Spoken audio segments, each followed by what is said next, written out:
sobra-sobra po talaga yun. Oo, sobra-sobra eh. Since meron nga pong cut yung mga politiko, pati yung contractor, syempre di naman po sila pwedeng mawala.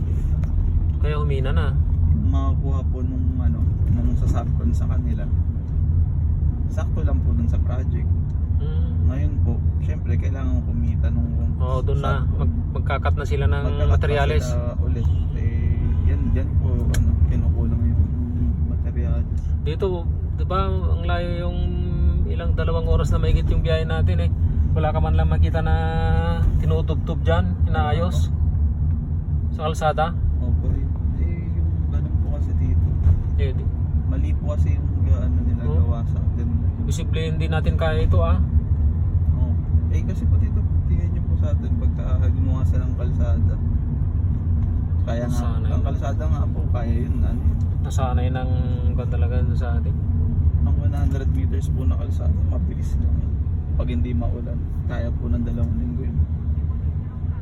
Hindi lang talaga marunong mga tao. Dito ikot-ikot na tayo, pumunta tayo dun sa ilang oras ang biyahe, wala ka man lang makita na tinutubtub dyan sa gilid. Sa atin, ako kailan lang ginawa, magbilang ka na ng buwan. Malaki kasi kita po dun sa paggawa ng grabe naman itong simento na to, kailan lang ito inayos wala to. Lubak-lubak na naman, bitak-bitak na naman.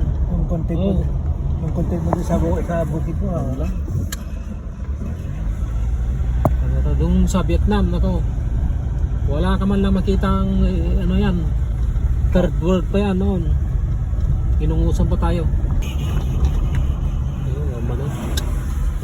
Wala na sa mga simento na, pero di man na yun. Ito na simento na eh. Simento. Tabit-tak na yun.